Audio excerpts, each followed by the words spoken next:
और जल्दी से जल्दी आने वाला प्रभु यीशु मसीह की अधिक पवित्र नाम में सब पवित्र लोगों में सलाम देता हूँ। प्रभु का अनुग्रह से प्रभु ने और भी एक दिन हमारा आयु में जोड़ दिया। हमेशा हमें मिलने वाला समय अनंत काल का तैयारी के लिए इस्तेमाल करना ये प्रभु का लोगों का या बुद्धिमान लोगों का कर्तव्य है। प्रभु हमें इतना प्यार करता है। कल रात को भी सुखदायक निद्रा दिया, हर एक अनर्थ बातों से प्रभु ने बचाया, बहुत स्वास्थ्य अच्छा दिया, चंगाई दिया, है ना। प्रभु ने हमें मृत्यु से बचाया। बहुत आनंद के साथ आज भी प्रभु का पवित्र उपस्थिति में होने के लिए प्रभु ने कृपा दिया। प्रियो, हमारा प्रभु किसी भी घड़ी को आ सकता है, इस कारण हमें प्रभु के प्रति एक सच्चा तैयारी के साथ रहना हमारा कर्तव्य है। अब प्रभु बार बार बोलता है कि तुम तैयार रहना। तो हम लोग पिछले दिनों में प्रभु की आगमन का बारे में देख रहा था। एक बार प्रभु यीशु मसीह हमारे मानव जाति का उद्धार के लिए दुनिया में आया और इतना बड़ा उद्धार का कार्य किया। इसके बाद में प्रभु स्वर्ग में गया। स्वर्ग में जाने का बात भी मंडली के लिए था, मंडली की आशीष के लिए था। ये सब हमने देखा। फिर हमने देखा कि प्रभु वापस आएगा। वापस का आगमन के बारे में हम लोग कल बोल करके खत्म किया था कि प्रभु वापस जब आएगा वो आगमन में दो भाग है। एक रहस्य आगमन है, वो मंडली के लिए है, और दूसरा प्रकट आगमन है। ये वास्तव में बोलेगा तो इस्राएल के लिए है और मानव इस दुनिया में राज करने के लिए है। इसका मतलब ये आगमनों का बारे में हम लोग सही रीति में जानना जरूरी बात है। बहुत लोग इसका बारे में नहीं जानता, क्योंकि वचन को सही रीति में वो डिवाइड करके नहीं सीखने के कारण ये बात होता है। इसलिए ये दोनों आगमन का बात हम प्रभु के वचन में देख सकते हैं। खास करके आपको मालूम है कि आज भी दुनिया के लिए यीशु मसीह एक रहस्य है। जब यीशु मसीह एक रहस्य है तो क्योंकि यीशु मसीह कौन है करके अभी भी बहुत वाद विवाद चलता है। यीशु मसीह महान परमेश्वर है, वो बात को लोग नहीं जानता है। वो अल्फा एंड ओमेगा है, वो आदि और अंत है। उसके द्वारा सब कुछ बनाया गया और उसके लिए सब कुछ बनाया गया। और खास करके मानव प्रभु में त्रिएकत्व या मानव पिता पुत्र पवित्र आत्मा त्रिएक परमेश्वर, ये सच्चाई का प्रकाश ना होने के कारण लोग बहुत गड़बड़ी में गिर जाते हैं। तो मैं आपको बताना चाहूँगा, अभी मानव पिता के साथ हमने पिछले दिन में देखा, वह जाकर के पिता की दाहिनी ओर बैठा। पिता के दाहिनी ओर कौन बैठ सकता है ना। स्वर्गदूत भी प्रभु के सामने खड़ा रहता है।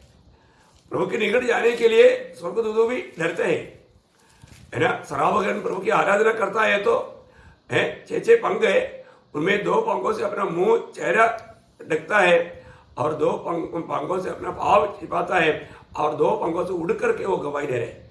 आप देखिए, सरावगन बोलेगा तो स्वर्गदूतों में बहुत शक्तिशाली मतलब प्राणी है।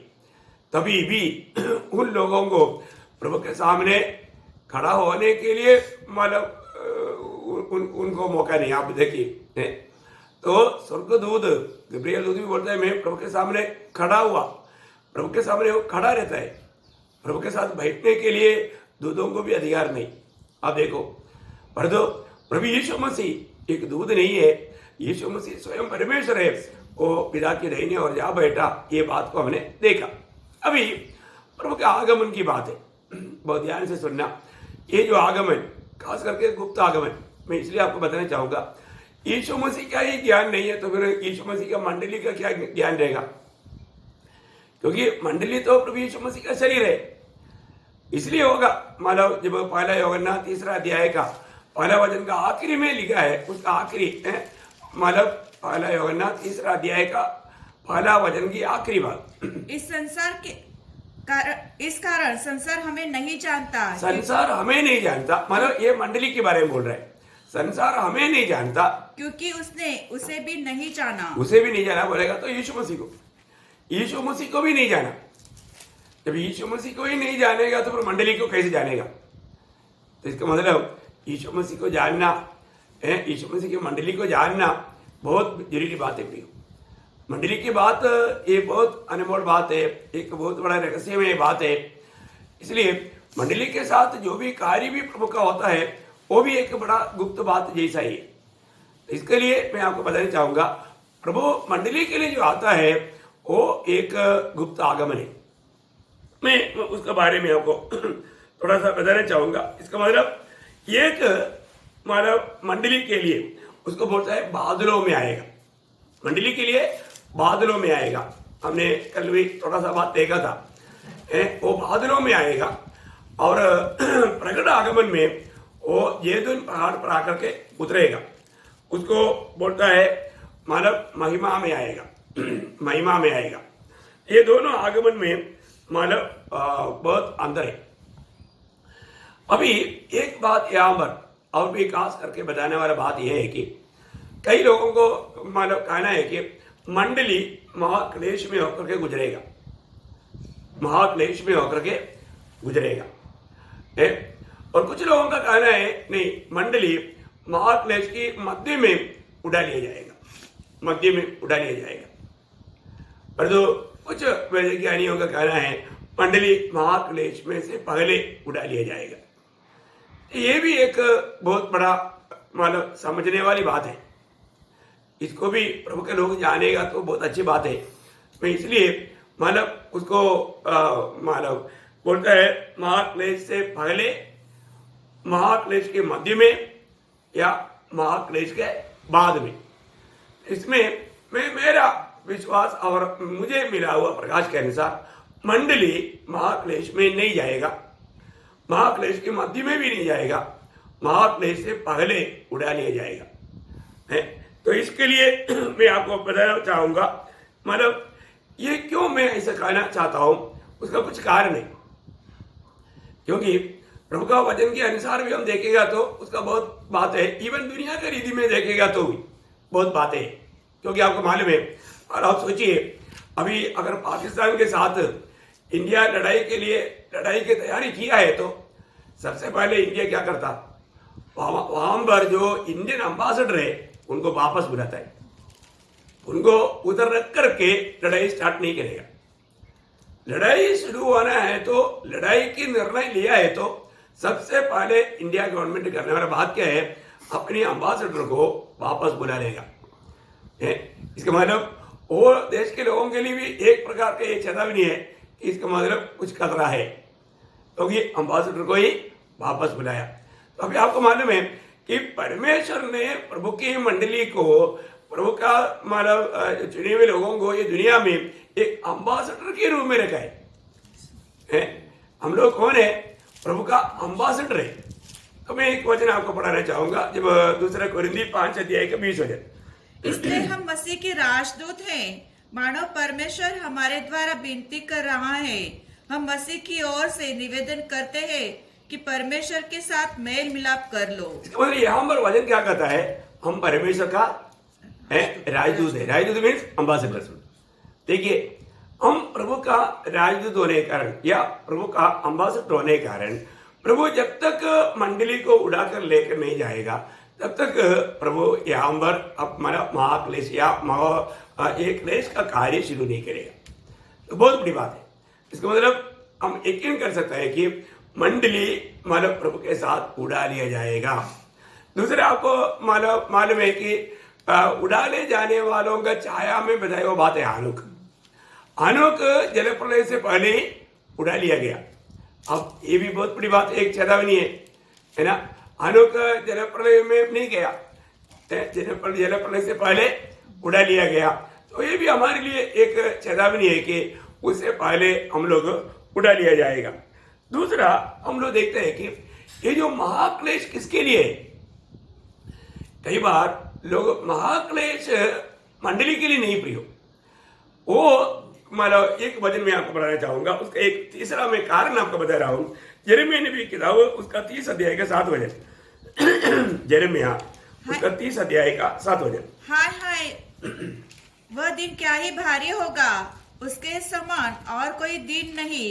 वह याकूब के संकट का समय होगा। देखा, याकूब का संकट का समय होगा, परंतु वह उससे भी छुड़ाया जाएगा। देखिए यहाँ पर ये याकूब का संकट काल बताता है। याकूब मीन्स इसराइल, क्योंकि याकूब का 12 संतान वो है इसराइल का 12 गोत्र, और याकूब को ही इसराइल कहा जाता है। याकूब को दिया हुआ एक नया नाम है इसराइल। तो यहाँ पर ये याकूब के लिए संकट का काल है। ये संकट किसके लिए करके जानना, ये भी एक अनमोल बात है ना। कई बार कई रीति में लोग सोचते हैं कि मतलब वो मत्ती के सुसमाचार 24 अध्याय का 13 वचन में लिखा है आखिरी तक सहते रहेगा तो उधार पाएगा। मतलब वो एक्चुअली प्रिय वो 24 अध्याय का विषय ही इसराइल के ऊपर है। इसराइल में होने वाला उस महाक्लेश की विपत्ति के बारे में वहां पर वर्णन है। वो बात को ना जान करके लोगों ने क्या कर दिया, मंडली को उसमें मिलाया। यहाँ पर अब मत्ती 24 अध्याय का 13 वचन जरा पढ़ना। मत्ती 24 अध्याय का 13 वचन।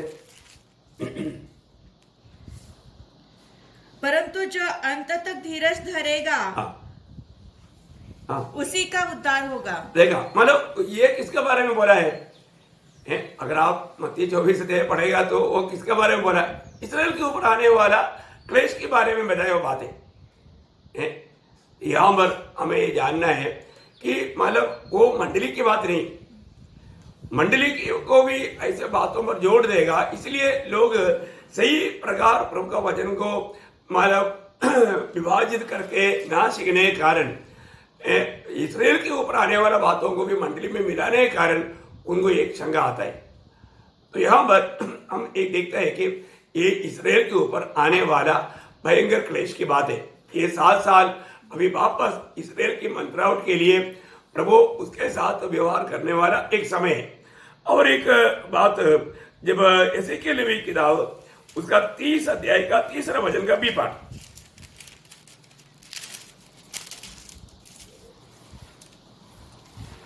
वह बादलों का दिन और जातियों के दंड का समय होगा। देखा, जातियों का भी एक दंड का समय है। अभी यहाँ पर ये महाक्लेश में जातियों के लिए एक दंड का समय है। ये मंडली का दंड का समय करके वचन में कहीं नहीं लिखा है। मंडली के लिए एक दंड का समय करके बाइबल में कहीं भी नहीं लिखा। तो इसराइल के लिए भी एक दंड के समय है, जातियों के लिए भी एक दंड का समय है। ये बात है। यहां पर एक बात मैं आपको बताना चाहता हूं, आज मंडली इस महाक्लेश की इंतजार में नहीं, मसीह विरोधी के इंतजार में भी नहीं, हम प्रभु यीशु मसीह के इंतजार में है। आज अरे अभी कब महाक्लेश आएगा, कब मसीह विरोधी आएगा, ये बात का हमें चिंता नहीं। क्योंकि वो लोग आकर के कोई भी कार्य करने से पहले प्रभु का मंडली प्रभु आकर के उड़ा ले जाएगा। ये बात हम प्रभु का वचन के द्वारा बहुत अच्छी रीति में समझ सकता है। मैं आपको कुछ वचनों से मंडली के प्रति प्रभु की योजना, मंडली किसकी बात जो रहा है, ये बात को मैं आपको बताना चाहूंगा, है ना। पहला थिस्सलुनीकियों उसका पहला अध्याय है, उसका हिंदी में 9-10 वचन है, मलयालम में सिर्फ 9 वचन है। उसका पहला थिस्सलुनीकियों पहला अध्याय उसका 9-10 वचन। क्योंकि वे आप ही हमें हमारे विषय में बताते हैं कि तुम्हारे पास हमारा आना कैसा हुआ और तुम कैसे मूर्तों से परमेश्वर की ओर फिरे, ताकि जीवित और सच्चे परमेश्वर की सेवा करो और उसके पुत्र के स्वर्ग पर से आने की बाट जोते रहो, जिससे उसने मरे हुओं में से जिलाया, अर्थात यीशु की, जो हमें आने वाले प्रकोप से बचाता है। देखा, आने वाला प्रकोप से बचाने के लिए हमारे लिए आने वाला प्रभु यीशु मसीह की हम बाट जोते रहता है। देखिए वो वचन कितना क्लियर है भाई, हैं? आप देखिए, प्रभु ने हमें मतलब उस पुराना चाल चलन से बचाया, मूर्ति पूजा से बचाया। किसके लिए?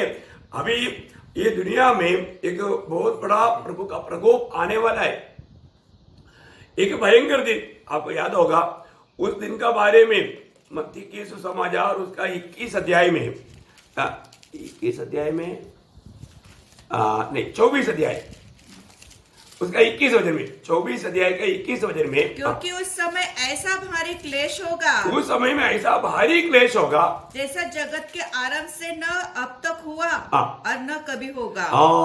देखा अब देखिए प्रिय, अब तक हुआ नहीं, आगे को कभी होगा भी नहीं।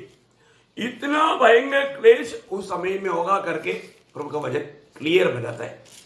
ठीक है, दुनिया भर में आने इसी कारण क्या है ना, प्रभु का लोगों को प्रभु का सत्य वचन के आधार में प्रभु का इंतजार में रहना, तैयारी में रहना, ये बहुत बड़ी बात है। यहाँ पर हमें आने वाला वो प्रकोप से छुड़ाने के लिए हमारा प्रभु यीशु मसीह आएगा। यीशु मसीह की आगमन की प्रभु की मंडली बाट जो है। मैं इसलिए आपको बताया कि हम लोग दुनिया में भयंकर क्लेश आ रहा है, वो आ रहा है कि नहीं वो नहीं देखता। मसीह विरोधी आने वाला है करके बताया, मसीह विरोधी आ गया क्या वो नहीं देखता। वो अभी आ ही नहीं सकता, क्योंकि हमको मालूम है वो आने से पहले हमारा प्रभु यीशु मसीह आकर के हमको ले जाएगा। ये प्रभु का वचन में स्पष्ट लिखा है। वचन में लिखा है तो उसमें क्या डाउट है। और भी तीतुस उसका दूसरा अध्याय का 12 वचन, तीतुस 2:12।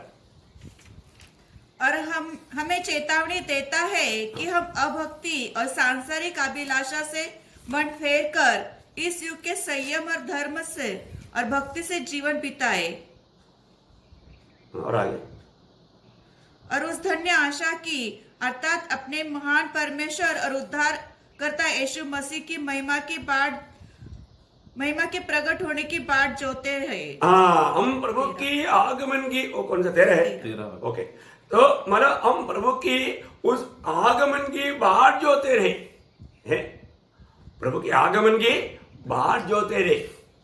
प्रियो, प्रभु के लोग, प्रभु यीशु मसीह मेरे लिए आएगा, उस आगमन की बाट जोते रहता है और हमें बाट जोते रहना है। कितना धन्य बात है। आज मैं प्रभु के आगमन की बाट जो रहे क्या, और प्रभु यीशु मसीह आएगा। प्रभु यीशु मसीह, चलो इनको भी थोड़ा सतावट में जाने दो बोल के प्रभु अपना मालूम मंडली के बारे में कभी भी दिल में नहीं सोचता है। प्रियो, बहुत बड़ी बात है। हाँ जरूर, प्रभु के लोग जो गिनती करता है उसको जो ताड़ना मिलता है, वो ताड़ना में और ये महाक्लेश की ताड़ना में बहुत अंदर है प्रियो, बहुत ही अंदर है। तो यहाँ पर हम देखते हैं कि प्रभु यीशु मसीह के उस आगमन की पवित्र मंडली बाट जोते रहता है। ये बात हम लोग पहला कोरिन्थी उसका 12 अध्याय का 7 वचन में भी देखता है। कोरिन्थ मंडली उस समय में कैसा प्रभु की बाट जो रहा था।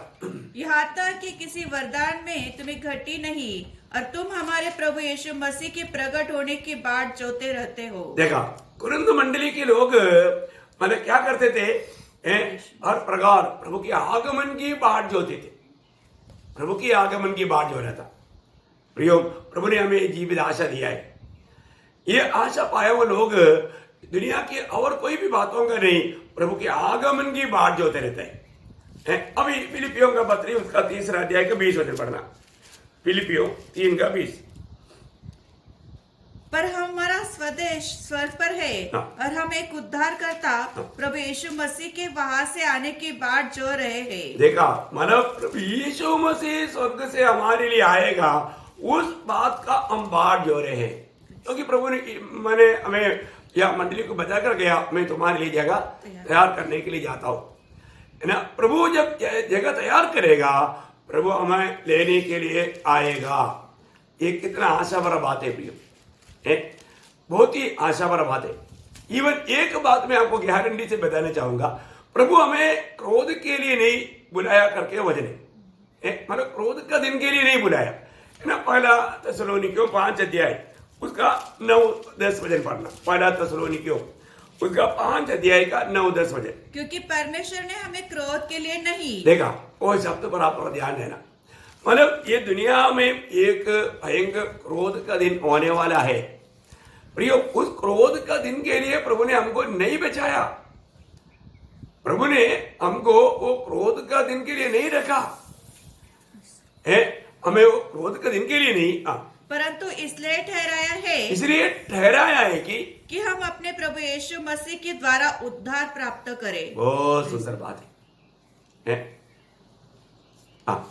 वह हमारे लिए इस कारण मरा कि हम चाहे जागते हो चाहे सोते हो, सब मिलकर उसी के साथ जिए। कितना अनोखा बात है। इस कारण एक दूसरे को शांति दो और एक दूसरे की उन्नति का कारण बनो, जैसे कि तुम करते भी हो। बहुत बड़ी बात है। इसलिए प्रभु के लोग मानव प्रभु का आगमन के बारे में एक दूसरे को बताते हुए जरूर मंडली को एक प्रकार क्लेश है, वो क्लेश और ये महाक्लेश में बहुत अंतर है।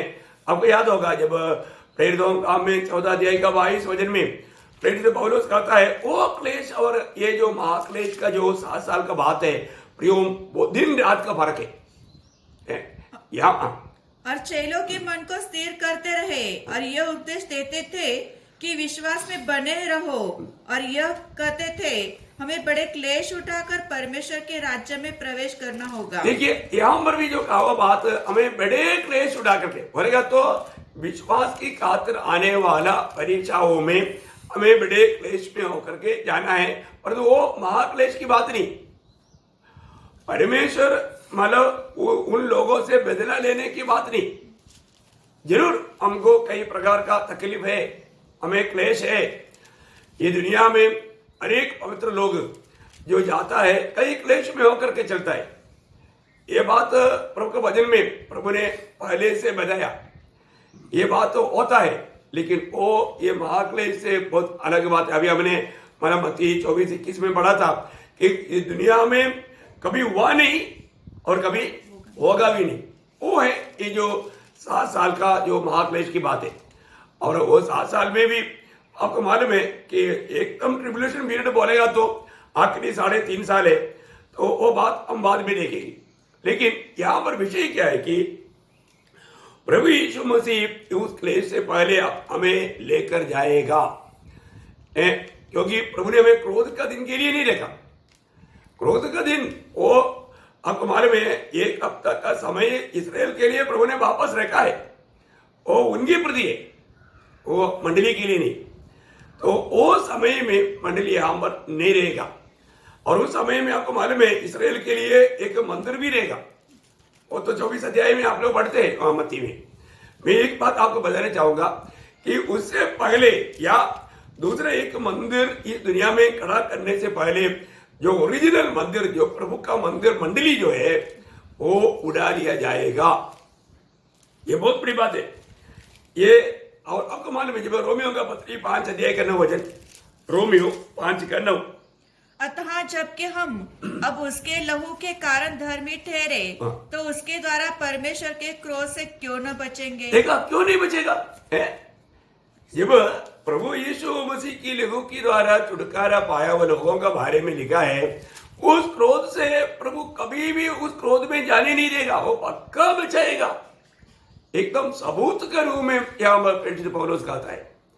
कितना सख्त वचन है प्रिय। हम लोग बाइबल के चरित्रों को भी अगर हम पढ़ेगा तो आपको मालूम है कभी भी परमेश्वर जब दुनिया का न्याय हुआ या ऐसा कुछ मतलब नष्ट करने वाला बात आया, तब भक्तों को एक सुरक्षित स्थानों में पहुंचाया है ना। सबसे पहले जो जल प्रलय के समय में क्या हुआ, नोहा और उनका परिवार को एकदम सुरक्षित स्थान में पहुंचाने के बाद में ही जल प्रलय आरंभ हुआ। आपको मालूम है ना। उनको जहाज में भेजने के बाद में 7 दिन के बाद में मतलब जल प्रलय आरंभ हुआ है। और उसी रीति में हमने जो देखा था, हानोक जल प्रलय को ना देखते हुए उड़ा लिया गया। इवन मतलब हम लोग देखते हैं कि लोत सोदोम को गोमोरा को नष्ट करने से पहले है ना, वहां पर दूध बोलता है तुम लोग जल्दी निकलो, क्योंकि तुम लोग यहाँ पर रहते रहते वो क्रोध यहाँ पर उंडेल नहीं सकता। इसलिए उनको खींच करके बड़ा मुश्किल से निकाल करके उनको भेजा करके हम देखते हैं वहां पर मतलब उत्पत्ति 19 अध्याय में देखने वाला एक बात, उनको खींच काच करके निकाला, पर वह विलंब करता रहा। इस पर उस पुरुषों ने उसका और उसकी पत्नी और दोनों बेटियों का हाथ पकड़े, क्योंकि यहोवा की दया उस पर थी, और उनको निकालकर नगर के बाहर कर दिया। देखा मतलब उन लोग वहां पर रहते रहते ये काम नहीं कर सकता था है। देखो बहुत बड़ी बात है प्रियो है। मतलब उन लोगों को उधर रहते रहते वो लोग वो लाश को वहां पर नहीं भेज सकता था है। देखा उसका 15 वचन भी थोड़ा पढ़ेंगे। जब पौ फटने लगी तब दूतों ने लूत से जल्दी करने को कहा हाँ। और बोले, उठ अपनी पत्नी और दोनों बेटियों को जो यहाँ से ले जा, हाँ। नहीं तो तू भी इस नगर के अधर्म के भस्म हो जाएगा। देखा, उस अधर्म में भस्म हो जाएगा अगर तुम नहीं निकलेगा तो। देखिए, मतलब उनको वहां पर नष्ट होने के लिए प्रभु का इच्छा नहीं था। ये हम देखते हैं, कितना अनमोल बात है प्रियो है। तो इसके लिए प्रभु का जन को रखते हुए, अभी आपको मालूम है वे लोग भी बचने का कारण अब्राहम का बिंदी था है। मतलब प्रभु ने उनको क्यों बचाया था है? उसी अध्याय का 19 अध्याय का 29 वचन पढ़ना। और ऐसा हुआ कि जब परमेश्वर ने उस तराई के नगरों को जिसमें लूत रहता था उलट पुलट कर नष्ट किया, हाँ। तब उसने अब्राहम को याद करके लूत को हाँ। उस घटना से बचा लिया। देखा, मतलब अब्राहम ने लूत परिवार के लिए जो बिंदी किया वो प्रार्थना स्मरणार्थ प्रभु ने उनको बचा लिया। बहुत बड़ी बात है। आज भी प्रभु आने में भी देरी क्यों कर रहा है? प्रभु का लोग कुछ लोगों के लिए प्रार्थना कर रहा है, उनका छुटकारे को अवसर देते हुए प्रभु थोड़ा देर कर रहा है प्रियो, परंतु देर नहीं हो रहा है। अभी काम बहुत जल्दी होने वाला है, इसमें कोई संदेह नहीं। तो मैं आपको बताना चाहूंगा, यदि हमारे प्रियजनों के लिए प्रार्थना करने वाले लोग प्रार्थना मत छोड़ो, लेकिन अधिक बोझ के साथ प्रार्थना करो, ताकि जल्दी से जल्दी उनका छुटकारा होकर के वो भी होने वाला वो भयंकर संकट से वो बचे। और इतना ही नहीं, अभी नहीं बचेगा तो फिर बचने का कोई मार्ग उनके लिए मात्र नहीं देखा है प्रियो। इसलिए अभी ये कृपा युग में हमें मिला हुआ ये मौका, ये अवसर बहुमूल्य है। अभी कैसे भी है पवित्र लोग, मैं बोलता हूँ आप जिससे भी अगर मतलब जिसके प्रति भी आपको दिल में प्रभु ने बोझ दिया है तो उनके लिए इन दिनों में रो रो कर प्रार्थना करो। आपके आंसुओं के उत्तर में प्रभु उनको बचाएगा। इसलिए अभी अगर हम नहीं रोएगा, बाद में रोने से भी कोई फायदा नहीं होगा, समय पार हो जाएगा। क्योंकि अभी इस कृपा युग खत्म नहीं हुआ है, क्योंकि अगर प्रभु आ गया, प्रभु का ललकार हो गया, मंडली उड़ा ले गया, फिर कृपा युग नहीं, फिर अनुग्रह का सुसमाचार भी सुनने का मौका नहीं। अभी अनुग्रह के द्वारा उद्धार पाने के लिए सुंदर मौका है। अभी सिर्फ विश्वास करना काफी है, परंतु इसके बाद में आप विश्वास कितना भी करेगा तो आपका उद्धार नहीं होगा। अनुग्रह का युग खत्म हो गया ना, फिर आपको विश्वास के द्वारा उद्धार पाने के लिए कोई मौका नहीं, क्योंकि अनुग्रह का समय खत्म हो गया। अभी हम इस अनुग्रह का समय में रह करके हमने कुछ भी मेहनत ना करते हुए प्रभु के उस अनुग्रह की विश्वास के द्वारा अनुग्रह से हमारा उद्धार हुआ। उद्धार पाए हुए लोग बहुत भाग्यवान है। प्रभु की बड़ी माला हमारे ऊपर दया करुणा प्रभु ने उंडेला, हम लोग बहुत धनी लोग हैं प्रियो। हमें मिला हुआ इस उद्धार को कितने लोग समझते हैं मुझे नहीं मालूम। हम कितना प्रभु से आभारी है। प्रभु आपने मुझको बचाया, रोज बोल पाता है क्या? सुबह उठ करके अब्बा आपने कितना बड़ा मुझको प्रेम दिया, अपने एकलौता पुत्र दे करके मुझे बचाया, उसके लिए हम रोज धन्यवाद देना प्रियो है। हम बहुत आभारी होना। मैं बोलता हूँ कालवरी सूली का वो मृत्यु को कभी भूलना नहीं। गेत्सेमने बाग से लेकर के गोलगोथा का वो मतलब उस चोटी तक उसका बीच में एक गबादा है, उसको भी याद करना है। गेत्सेमने, गबादा और गोलगोथा, ये तीनों जगह को याद करना प्रियो। और याद करेगा ना, मैं आपको बोलता हूँ वो वक्त फिसलने के खतरा कम है, वो फिसलेगा नहीं, क्योंकि वो प्रभु का प्यार में वो एकदम लिपट जाएगा।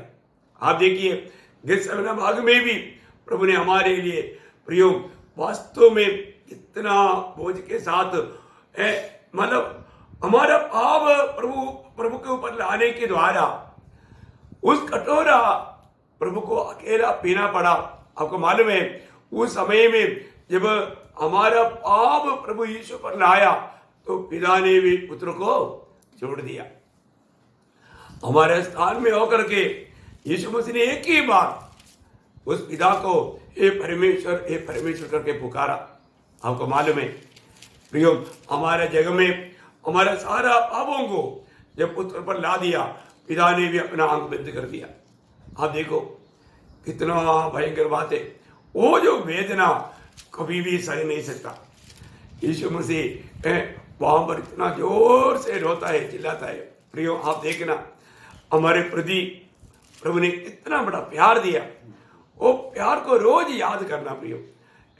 अगर गत्सेमने बाग में भी अगर प्रभु यीशु मसीह, हे पिता हो सके तो ये प्याला मुझसे हटा दो करके बताया, अगर उधर ही यीशु मसीह ने प्रार्थना स्टॉप किया तो पुत्र का बिंदी सुनकर के पिता को पुत्र को बचाना ही पड़ता, क्योंकि पुत्र का इच्छा पूरा करने के लिए पिता हमेशा तैयार है। परंतु यीशु मसीह ने वहां पर फुल स्टॉप नहीं किया, एक कोमा है।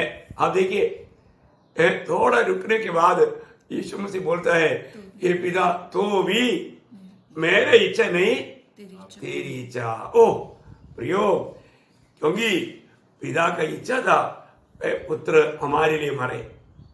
देखा प्रियो, हमारे लिए मरने के लिए, जो भी संकट सहने के लिए प्रभु यीशु मसीह तैयार हुआ। आप देखो प्रियो, इस प्यार से बचाया हुआ मंडली को आप बताओ, हमें प्रभु उस महाक्लेश में जाने देगा? कभी नहीं प्रियो। भक्त लोग हमेशा, और इतना है मतलब गब्बादा में जाकर के आपको मालूम है इस प्रकार प्रभु यीशु मसीह को कोड़े मारे गए। आप देखिए विवस्त्र होकर के प्रभु को मतलब इतना मारा करके, एक्चुअली कोई गिनती की बात उनकी नियमानुसार 39 मारना चाहिए, परंतु चरित्र बताता है वहां पर कोई गिनती नहीं था। आप देखो तभी भी पूरा शरीर छेदा हुआ अवस्था में, आप देखो प्रियो इतना भयंकर वेदना प्रभु ने हमारे लिए सहा। इसके बाद में उस पर कील का मुकुट पहना करके उस पर भी लाठी में मारा। इसके बाद में सूली पकड़ा करके लेकर जाने वाला मार्ग आप थोड़ा देखो, गोलगोथा के ओर गिरते उठते जाने वाला हमारे यीशु मसीह की अवस्था थोड़ा देखो। हमको बचाने के लिए, नरक की आग से बचाने के लिए, उस अनंत आकार का उस नरक की आग से बचाने के लिए हमारे प्रभु ने हमारे लिए सब कुछ सहा। इसलिए हमारा कर्तव्य है ये वचनों को थामा रहना प्रियो, सत्य वचन को थामा रहना। आपको मालूम है जब प्रकाशित वाक्य में फिलदेल्फिया मंडली को कहने के टाइम पर उसका 3:10 में प्रभु कहता है एक वचन, तूने मेरे धीरज के वचन को थामा है, इसलिए मैं भी तुझे परीक्षा के उस समय बचाए रखूंगा जो पृथ्वी पर रहने वालों के परखने के लिए सारे संसार पर आने वाला है। सारे संसार पर आने वाला वो विपत्ति प्रियो, उस विपत्ति से प्रभु पवित्र लोगों को बचाएगा। ये प्रभु का हमारे लिए वायदा है प्रियो, बहुत बड़ी बात है। मैं आपको बताना चाहूंगा कि किसी प्रकार भी सारी जगत में आने वाला वो विपत्ति में प्रभु मंडली को जाने नहीं देगा। इतना ही नहीं, और भी बहुत वचन है मैं आपको बताना चाहूंगा। जब आप यशायाह नबी किताब उसका 57 अध्याय का पहला वचन की बी पाठ, यशायाह उसका 57 अध्याय का पहला वचन का बी पाठ, धर्मी जन इसलिए उठा लिया गया कि आने वाली विपत्ति से बच जाए। देखा कितना क्लियर बात है प्लीज। भविष्यवक्ताओं के द्वारा भी ये वचन है। धर्मी लोगों ने जिन्होंने प्रभु यीशु मसीह पर विश्वास किया या उद्धार पाया, प्रियो प्रभु का वचन कहता है धर्मी लोग होने वाला अनर्थ से पहले ही उड़ा लिया जाएगा या निकल जाएगा। देखा मतलब धर्मियों के ऊपर उस विपत्ति को प्रभु आने नहीं देगा। ऐसे ही तो हमारे जीवन में देखो, हम लोग इस समय में, मैं हर एक पवित्र लोगों को नम्र विनती करता हूं प्रियो, हम लोग एकदम प्रभु के आगमन की निकटता में, अभी हम एक स्पेशल ग्रेस पीरियड में है। अभी आपको मालूम है सारी दुनिया भर में ये कोरोना आकर के आपको ये लॉकडाउन वगैरह क्यों किया था? एक्चुअली आप घर में रह करके ज्यादा से ज्यादा प्रभु के लिए तैयार होने के लिए अपनी तैयारी के लिए दिया, परंतु बहुत लोग ये बात को नहीं समझ रहे। इससे बढ़कर के अभी एक सख्त चेतावनी क्या चाहिए प्रियो, एक देश को नहीं, तकरीबन सारी दुनिया के लोगों को ऐसा एक अपने घर में रह करके और हर एक बातों से, टेंशन से दूर रह करके प्रार्थना करने के लिए प्रभु ने मौका बना कर दिया। परंतु कितने लोग समझे इस बात को? यहां पर एक ध्यान देने वाली बात मैं आपको याद दिलाना चाहूंगा। प्रभु का लोग आज भी अगर आप सतर्क नहीं है तो मैं एक बात से आपको सावधान कराना चाहता हूं, क्योंकि हम प्रभु की मंडली की, प्रभु की आगमन का हम सीजन नहीं जानता है, वो काल नहीं जानता। इसलिए हमारे लिए चेतावनी किया, मरकोस का सुसमाचार उसका 13 अध्याय उसका 33 वचन, मरकोस उसका 13 अध्याय का 33 वचन। देखो जागते और प्रार्थना करते रहो, क्योंकि तुम नहीं जानते कि वह समय कब आएगा। वो समय कब आएगा, मतलब उसका आगमन का समय या सीजन या वो काल तुम नहीं जानता। इसलिए क्या करना? जागते रहना, प्रार्थना करते रहना, जागते रहना, प्रार्थना करते रहना। मुझे लगता है कि आज बहुत पवित्र लोगों का मतलब प्रार्थना जीवन एकदम कम होते जा रहा है। जागते रहना मतलब प्रभु ने हमें जो भी जिम्मेवारी दिया वो जिम्मेवारियों में सावधान रहना, हमारे जिम्मेवारियों को हम नहीं भूलना। प्रिय, हर एक पवित्र लोगों को जिम्मेवारी है। वो जिम्मेवारी अगर हम नहीं जाना, नहीं समझा, उसके अनुसार हम कार्य नहीं कर रहा है तो वो जगा हुआ अनुभव नहीं। जागो प्रियो, आपको प्रभु ने जरूर कुछ काम दिया है, वो काम के बारे में जानो और बहुत प्रार्थना के साथ निभाते जाओ। सबसे पहली बात, मंडली उस समय को, उस काल को नहीं जानता, इसलिए हमें जागते हुए या प्रभु के कामों में लगा रहते हुए प्रार्थनामय जीवन बिताना चाहिए। दूसरी बात, मत्ती के सुसमाचार उसका 24 अध्याय का 42 वचन, मत्ती 24 अध्याय का 42-42। इसलिए जागते रहो, क्योंकि तुम नहीं जानते कि तुम्हारा प्रभु किस दिन आएगा। किस दिन आएगा? देखो, पहले बोला सीजन या काल, अभी यहां पर बोलता है दिन। देखा है, अभी हमें ये बात को जानना है कि प्रभु यीशु मसीह किस दिन आएगा, हमें मालूम नहीं, क्योंकि प्रभु ने ये बात प्रकट नहीं किया। कौन सा साल में आएगा, कौन सा दिन में आएगा, ये बात प्रभु ने नहीं बताया। इसलिए हमें क्या करना? वापस पढ़िएगा उसको।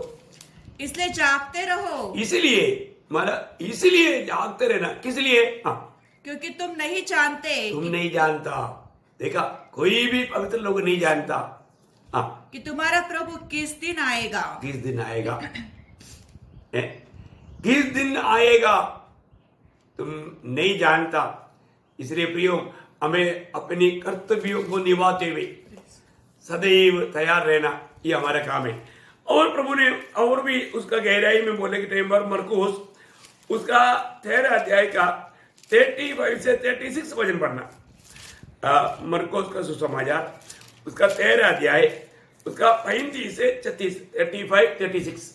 इसलिए जागते रहो, क्योंकि तुम नहीं जानते कि घर का समय कब आएगा, सांझ को या आधी रात को, या मुर्गे की बांग देने के समय या भोर को। आपको मालूम है यहूदियों के समय के अनुसार 4 पहर रहता है। इधर चारों पहरों के बारे में बोला है। कौन सा पहर को आएगा? एक पहर को 3-3 घंटा है। 3-3 घंटे का 4 पहर, 12 घंटा, दिन का 12 घंटा और रात का 12 घंटा, वो 4-4 पहरों में बांटा हुआ है। अभी आप देखिए, यहां पर वचन क्लियर कहता है, इसमें कौन सा पहर को आएगा तुम नहीं जानता। इसलिए हमें जागते रहना है, हमें प्रार्थना करते रहना। देख, प्रभु का जन्म के लिए इससे बढ़कर के चेतावनी क्या चाहिए प्रियो? प्रभु एकदम आने के वक्त में हम लोग जी रहा है, क्योंकि इस पीढ़ी के लोगों, उस पीढ़ी के लोग हैं जो कि आगमन का पीढ़ी है, ये साफ बात है। ऐसे है तो हमें कितना उस पहर को हम ना जानने के कारण हम कितना जागृत होना चाहिए। इतना ही नहीं, और भी थोड़ा गहराई में जाएगा तो मतलब उसका मत्ती उसका 24 का 44। इसलिए तुम भी तैयार रहो, हाँ। क्योंकि जिस घड़ी के विषय में हाँ। तुम सोचते भी नहीं हो, हाँ। उसी घड़ी मनुष्य का पुत्र आ जाएगा। उस घड़ी या उस घंटा, उस घंटे में प्रभु आएगा। मतलब बोले का अर्थ इतना निकटता में हम पहुंच गया है, इतना निकटता में हम पहुंच गया। प्रियो, बहुत बड़ी बात है हमारे लिए, सत्य चेतावनी है। हम लोग कितना जागृत होकर के प्रभु के आगमन की बात जो होना चाहिए, है ना, उस आवर, है ना, वो घड़ी या उस घंटा कितने मतलब टाइम कितना शॉर्ट है, ये जान करके तैयार रहना। इसलिए हमें कैसे कैसे रहना, हमें रहने का विधि व्यवस्था, वापस एक बार उसका 24 का 42 पढ़ना, मत्ती 24 का 42। इसलिए जागते रहो, जागते रहना, नंबर 1 जागते रहना है, उसका 44। इसलिए तुम भी तैयार रहो। तैयार रहना, देखिए, जागते रहना, तैयार रहना। और लूक का उसका 21 अध्याय उसका 34 वचन, लूक का उसका 21 अध्याय 34 वचन। इसलिए सावधान रहो। हाँ, देखिए, मतलब जागते रहना, तैयार रहना, सावधान रहना। यहाँ पर बोलता है सावधान रहना। और उसका 36। इसलिए जागते रहो हाँ। और हर समय प्रार्थना करते रहो। प्रार्थना करते रहो। देखो, कम से कम हम लोग उस घड़ी, वो हवर ना जाने कर 4 बात, एक जागते रहना, तैयार रहना, सावधान रहना और प्रार्थना करते रहना। देखा, ये सारे मतलब चेतावनी प्रभु ने प्रभु के लोगों को क्यों दिया है, हम कैसा प्रभु की बात जो होना चाहिए। देखो, प्रभु कितना अच्छा रीति में हमें समझाता है। प्रियो, हमारे जीवन में कोई भी इस विषय में धोखा ना खाने के लिए ये सारे चेतावनी प्रभु ने हमें दिया है। मैं आपको बताना चाहता हूं, प्रभु का हमारे प्रति कितना अच्छा भावना और दिल है। प्रियो, और छोटा छोटा बातों में भी प्रभु हमको सावधान करता है। तभी भी अगर हम सावधान नहीं रहेगा तो, क्योंकि अभी हमें एक लापरवाही करके जीवन बिताने का समय नहीं है। प्रियो, हर कोई भी अभी भी आने में देर है, अभी बहुत दिन से सुन रहा है, अभी मतलब शायद नहीं आएगा, ऐसे से सोच रहे लोग हैं। क्योंकि हम लोग जब दूसरा पत्रोस 3 अध्याय का 3-4 वचन में ऐसे पढ़ता है, दूसरा पत्रोस 3 अध्याय का 3-4। पहले यह जान लो कि अंतिम दिनों में हंसी ठट्टा उड़ाने वाले आएंगे, जो अपनी ही अभिलाषाओं के अनुसार चलेंगे और कहेंगे, उसके आने की प्रतिज्ञा कहाँ गई। देखो, मैं आपको बोलता हूँ, ये तो और लोग नहीं, विश्वासी लोग भी कई लोग पूछने लगे। अब बताओ, विश्वासी लोगों का विश्वास उठने का टाइम आ गया। अभी है, अरे प्रभु आ रहा है, आपने कितने बार प्रचार किया, क्यों नहीं आया अभी तक। देखो, विश्वासी लोगों में लोग ऐसे पूछने लगा कि उसकी आने का वो प्रतिज्ञा कहाँ गया, क्यों नहीं आया। अब तो बोलते थे ना, कितना टाइम से बोल रहे। हाँ प्रियो, आप इस बात पे संदेह ना करो, प्रभु का वचन कभी भी अधूरा नहीं रहेगा। प्रभु ने कहा वचन के अनुसार प्रभु के आगमन प्रियो किसी क्षण को भी हो सकता है। अभी हम सालों का, महीनाओं का इंतजार करना शायद नहीं पड़ेगा, है, थोड़ा दिन रह गया, थोड़ा समय रह गया। अभी हमको एक लंबा मतलब सालों का मतलब इंतजार करना पड़ेगा करके मुझे नहीं लगता। भी आज की अवस्था देख करके मैं आपको ये सत्य चेतावनी देना चाहता हूं, आप जरूर जागृत रहना, आप जरूर तैयार रहना, आप जरूर अपने आप को मतलब सावधान रहना और सच्चा प्रार्थना में रहना।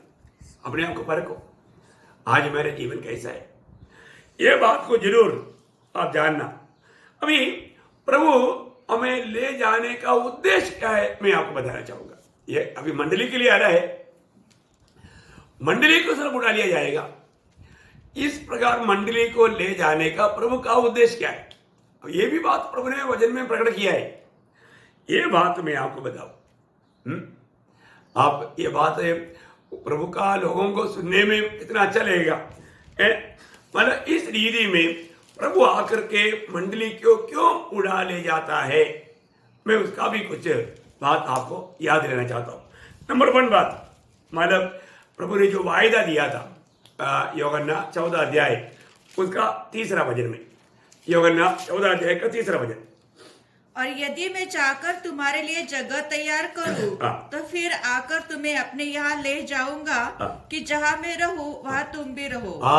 देखिए, सबसे पहला प्रभु उड़ा हमें मंडली को उड़ा ले जाने का कारण क्या है? हम प्रभु के साथ फिर हमेशा रहना। ओ कितना समय से प्रभु का दिल का इच्छा है प्रियो, हम प्रभु के साथ रहने के लिए प्रभु लेकर जा रहे हैं। प्रभु के साथ हमेशा हम स्वर्ग में रहने के लिए प्रभु लेकर जा रहे हैं। क्योंकि आपको मालूम है हमारा नागरिक कहाँ पर है? स्वर्ग पर है। ये आप अभी आप थोड़ी देर पहले भी फिलिपियों 3:20 पढ़ा था।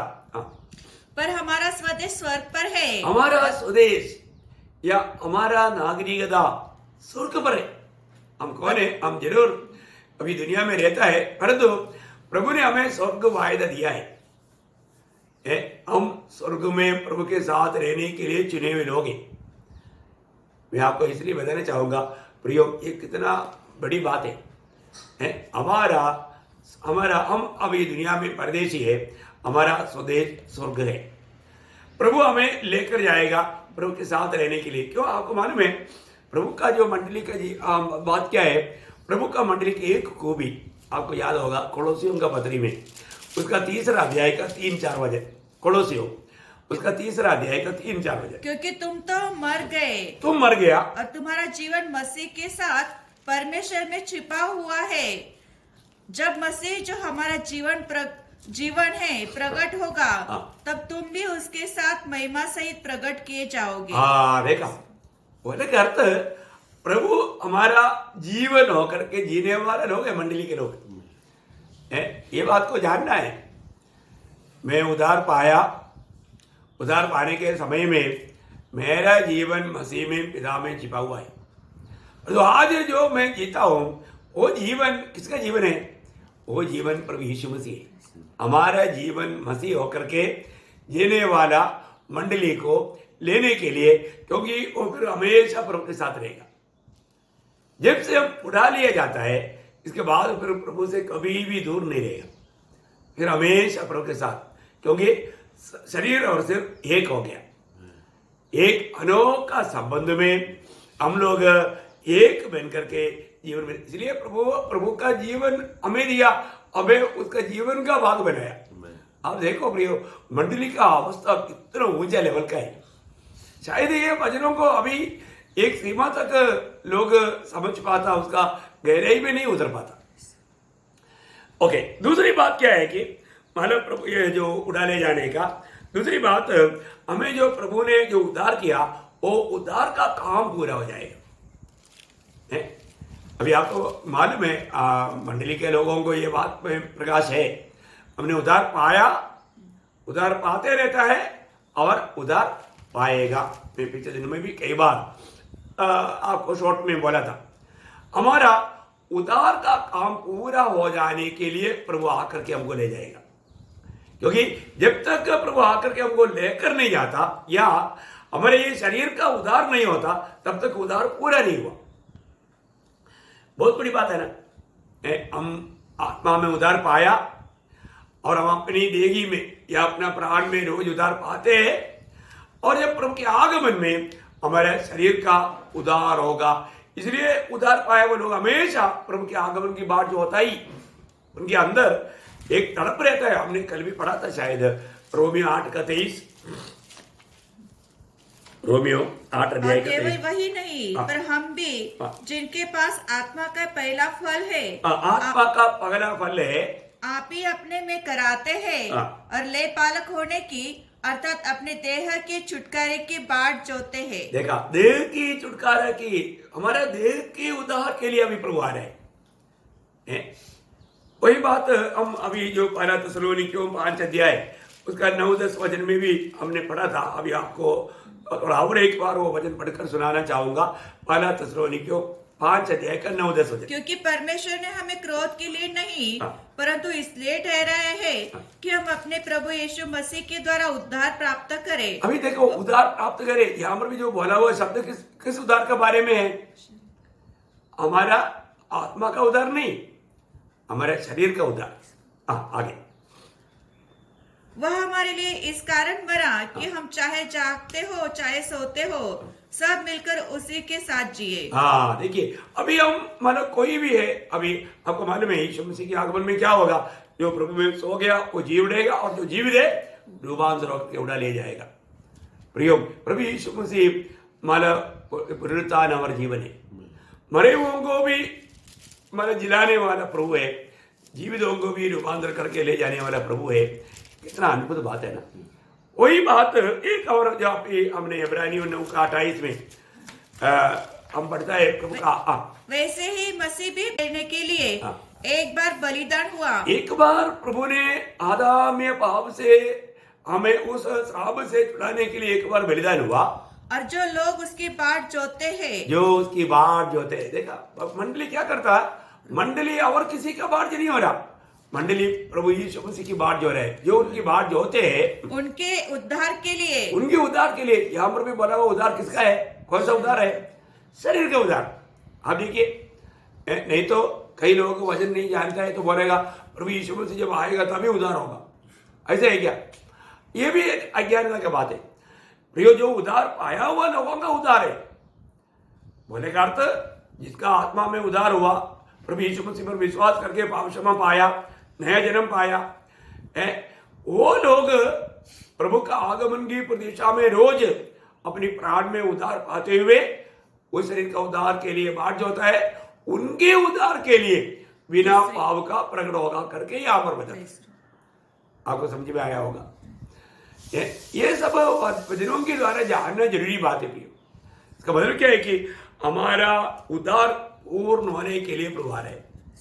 प्रभु उद्धार का कार्य मैंने शुरू किया तो है, वो सब काम आपको मालूम है हमारे अंदर एक बड़ा काम चल रहा है।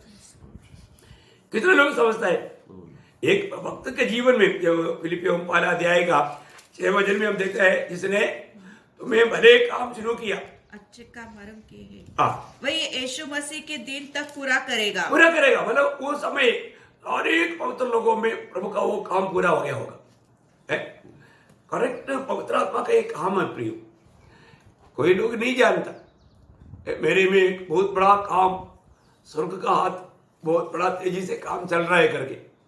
इसलिए कई बार कई लोग रात को भी उठ करके रोते रहता है, अपने जीवन को पूर्ण समर्पण में प्रभु के साथ बात करते हुए समय बिताता है। बहुत अनमोल बात है प्रियो। इसका मतलब ये दूसरा जो मैंने आपको बोला, इस प्रकार गुप्त आगमन का एक दूसरा विषय क्या था? हमारा उद्धार पूरा हो जाएगा। तीसरी बात क्या है कि तीसरी बात फिलिपियों का पत्री उसका 3 अध्याय उसका 21 वचन, वह अपनी शक्ति के उस प्रभाव के अनुसार जिसके द्वारा वह सब वस्तुओं को अपने वश में कर सकता है, हमारे दीनहीन देह का रूप बदल कर अपनी महिमा की देह के अनुकूल बना देगा। हाँ देखा है, मतलब हमारा शरीर उस प्रभु का यीशु मसीह का शरीर जैसा एक मौत शरीर पाएगा। हम लोग क्या प्राप्त करेगा? एक महिमा का शरीर प्राप्त करेगा। प्रभु यीशु मसीह की जैसा एक महिमा का शरीर हमें प्रभु देने के लिए अभी आ रहे हैं। देखिए ये आगमन में क्या क्या बात हमें प्राप्त होने जा रहा है प्रयोग, ये सब एक क्षण में होने वाला बात है। मैं सोचता हूं ये कितना अद्भुत बात है, ये कितना बड़ी बात है, ये कितना बड़ा बात है भी। ये शरीर पा करके हम लोग बादलों में प्रभु से भेंट करेगा। कितना अनोखा बात है, एक बड़ा भेद है। ये बात मंडलीय भेद है, मंडली के साथ होने वाले ये कार्य सब आपको याद होगा। जब 1 कुरिन्थी 15 अध्याय का 50, 51, 52, 53 वचन पढ़ना। देखो मैं तुमसे भेद की बातें कहता हूँ। देखो पौलुस यहाँ पर एक बड़ा भेद की बात कह रहे हैं। वेद की बात कहता हूँ। हाँ, हम सब नहीं सोएंगे, हम सब नहीं सोएंगे, परंतु सब बदल जाएंगे। सब बदल जाएगा, और ये सारे उतार पाए हुआ सब लोग बदल जाएगा। और ये क्षण भर में हाँ। पलक मारते ही हाँ। अंतिम तूरी फूकते ही होगा। हाँ। क्योंकि तूरी फूकी जाएगी हाँ। और मुर्दे अविनाशी दशा में उठ जाएंगे हाँ। और हम बदल जाएंगे। हाँ। क्योंकि अवश्य है हाँ। कि यह विनाश देह ये नाशवान देह अविनाशी को पहन ले हाँ। और ये मरण हार देह अमरता को पहन ले। कितना अनोखा बात है। मतलब अभी हमें जो महिमा का शरीर मिलने वाला है, वो शरीर का और भी खूबी भी आपको उसी 15 अध्याय 42 से 44 पढ़ना। मुर्दे का जी उठना भी ऐसा ही है। हाँ। शरीर नाशवान दशा में बोया जाता है नाशमान दिशा से अभी हमारा दिशा कहाँ बदलेगा? आगे और अविनाशी रूप में जी उठता है। देखा, नाशमान दिशा से अविनाशी दिशा में बदलेगा। आगे वह अनादर के साथ बोया जाता है देखा, अनादर की उस दिशा से और तेज के साथ जी उठता है। तेज में बदलेगा। और आगे निर्बलता के साथ बोया जाता है। देखिए, निर्बलता में वो नष्ट हुआ या रहता था, अभी और सामर्थ्य के साथ जी उठता है। सामर्थ्य के साथ, वो कोई भी उसमें कमी नहीं रहेगा, सामर्थ्य के साथ। और आगे स्वाभाविक देह बोई जाती है और आत्मिक देह जी उठती है। देखा, आत्मिक देह जी उठती है। देखो बोले मतलब हमें जो मिलने वाला वो शरीर का रूपांतर होने का भाग 4 अवस्था यहाँ पर बताता है। कितना अनमोल बात है। मतलब एकदम अभी और एक बात बोलेगा तो उस अवस्था में जब हम पहुंचेगा तो हम पहले होगा ना, तीसरा अध्याय का दूसरा वचन पढ़ना। इस प्रकार जब रूपांतर होता है उस समय में एक शॉर्ट में समझने के लिए यहाँ पर एक बात योहन्ना बोलता है, पहले योहन्ना 3 अध्याय का दूसरा वचन। हे प्रियो, हाँ। अब हम परमेश्वर की संतान हैं हाँ। और अभी तक यह प्रकट नहीं हुआ कि हम क्या कुछ होंगे। हाँ। इतना जानते हैं कि जब वह प्रकट होगा हाँ। तो हम उसके समान होंगे, उसके समान हो जाएगा, क्योंकि उसको वैसा ही देखेंगे हाँ। जैसा वह है। बोलने का अर्थ प्रभु यीशु मसीह के जैसा शरीर है उस प्रकार का एक शरीर में हमारा शरीर बदल जाएगा। आप देखो प्रियो, ऐसा एक शरीर और किसी को भी नहीं मिलेगा, सिर्फ मंडली को मिलेगा। मंडली को मिलने वाला पदवी कितना श्रेष्ठ है प्रियो। है बाकी पुराना नियम का लोगों, महाक्लेश का दिनों में मरने वाले लोगों, उनको सबको मिलने वाला शरीर दूधों के जैसा है, और हमको मिलने वाले शरीर प्रभु यीशु मसीह के जैसा। ओ अभी आप देखिए प्रियो, क्यों? क्योंकि यीशु मसीह का शरीर ही हम है, मंडली है। ओ एक्चुअली ये सारे बातों का सच में उसका जो आत्मा में अगर आप प्रकाश पाएगा ना, कितना भी ऊटी मार कर प्रभु को स्तुति करेगा तो भी कम है प्रियो। बहुत बड़ी बात है और ये आनंद काल की बात है, ये फिर कभी नष्ट नहीं होने वाली बात है। आज आपका शरीर कैसा भी हो, कितना भी बीमार हो, कैसा भी मतलब कलर हो, सब बदलेगा। वो महिमा का शरीर। ओह आप थोड़ा सोचो प्रियो, कितना अनुभव बात है, हमारी भावनाओं से बहुत बाहर है प्रियो। ये तो सब वचन में ये बताया वो बात आपको आत्मा भी कितना भी प्रकाशित करेगा तो भी आपका एक छोटा सीमा तक ही समझेगा, क्योंकि वो शरीर पाने के बाद में ये जो दीवार हो या पहाड़ हो या सागर हो, आग हो, ये कोई एक रिकॉर्ड नहीं, उससे कोई किसी से कोई डर नहीं है। आप यहां से भी पार हो सकता है। क्या अनमोल बात है, कितना अनमोल। यीशु मसीह बंद कमरे में उनके बीच में आकर बोला, डरो मत, मैं हूं, है ना। देखो क्या अनमोल। अभी उस बारे में हम क्या भी समझ पाएंगे, हम अपनी बुद्धि में कैसे समझेगा, नहीं समझेगा। ओके, आगे और क्या है कि इस आगमन का उद्देश्य लूका 21 का 36 वचन, लूका 21 का 36 वचन।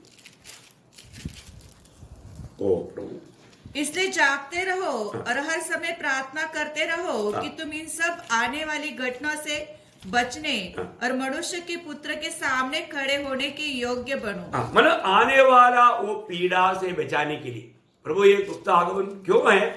मंडली को आने वाला विपत्ति में पड़ने ना देने के लिए। है। कितना सुंदर बात है। प्रभु यीशु मसीह बोलता है वो आने वाला वो क्लेश में मैं मंडली को पढ़ने नहीं देगा। प्रभु का वायदा है प्रियो, प्रभु ने कहा है, इसलिए हमें चिंता करने की जरूरत नहीं, कोई टेंशन लेने की जरूरत नहीं। हम कभी भी वो दिन में है कि किसी घड़ी को भी प्रभु आ सकता है। और एक बात भी मैं आपको बताऊं, जब तक मंडली उड़ा लिया नहीं जाता तब तक मंडली जो प्रभु के खातिर, आपको मालूम है ये दुनिया में रहने के समय में प्रभु के लोग ये शरीर में रहकर प्रभु के लिए कई प्रकार कार्य किया, प्रभु की महिमा के लिए, प्रभु के लिए जीवन में जाया। उन सारे बातों का तौबा तब मिलेगा उड़ा ले जाने के बाद। प्रभु का न्यायासन के सामने, प्रभु के सामने हमें खड़ा होना है। हर एक पवित्र लोगों का न्याय है, वो न्याय है मतलब एक प्रकार वो न्याय जो दुष्टों का न्याय जैसा न्याय नहीं है, ये प्रतिफल पाने का न्याय है। जब दूसरा कोरिन्थी 5:10 क्योंकि अवश्य है कि हम सबका हाल मसीह के न्यायसन के सामने खुल जाए, कि हर एक व्यक्ति अपने अपने भले बुरे के कामों का बदला जो उसने देह के द्वारा किए हैं वो पाए। हाँ देखा, मतलब हमें बदला या प्रतिफल है, हमें सम्मान मिलेगा। क्या क्या मिलने वाला है वो बात मैं आपको बाद में बताएगी है, किन किन बातों में क्या क्या मिलने वाला है ये बात जरूर प्रियो। हमें उड़ा ले जाने के बाद में हम हर एक लोगों को प्रभु के न्यायासन के सामने खड़ा होना है और हम सबको प्रभु का ओर से प्रतिफल मिलेगा। हमने जो भी, इसलिए प्रभु के लोग प्रभु में आने के बाद में प्रभु की आत्मा की अगुवाई में हर एक उन भले कामों में सरगर्म रहता है। मैं आशा करता हूं कल से बढ़ करके आज हम और भी निकट है तो प्रभु का दिया हुआ कामों को हम उत्साह से करें। और आखिरी एक और बात बोलकर मैं खत्म करूंगा, क्योंकि हम यहाँ से जाने के बाद में स्वर्ग में होने वाले एक मनोहर बात है, प्रकाश की बात 19 अध्याय उसका 7-8 वचन। आओ हम आनंदित और मगन हो और उसकी स्तुति करें, क्योंकि मेमने का विवाह आ पहुंचा है और उसकी दुल्हन ने अपने आप को तैयार कर लिया है। उसको शुद्ध और चमकदार महीन मलमल के पहनने का अधिकार दिया गया, क्योंकि वह महीन मलमल का अर्थ पवित्र लोगों के धर्म के काम है। देखा, ये न्यायासन के सामने हमें मिलने वाला उस महत्वपूर्ण वस्त्र को भी पहन करके हम हमारा मेमना प्रभु यीशु मसीह के साथ मंडली का ब्याह हो जाता है। क्या अनोखा बात है, ये स्वर्ग में होने वाला बात है प्रियो, है स्वर्ग में होने वाला महान बात है। जब तक मंडली वहां पर नहीं पहुंचेगा तो ब्याह नहीं।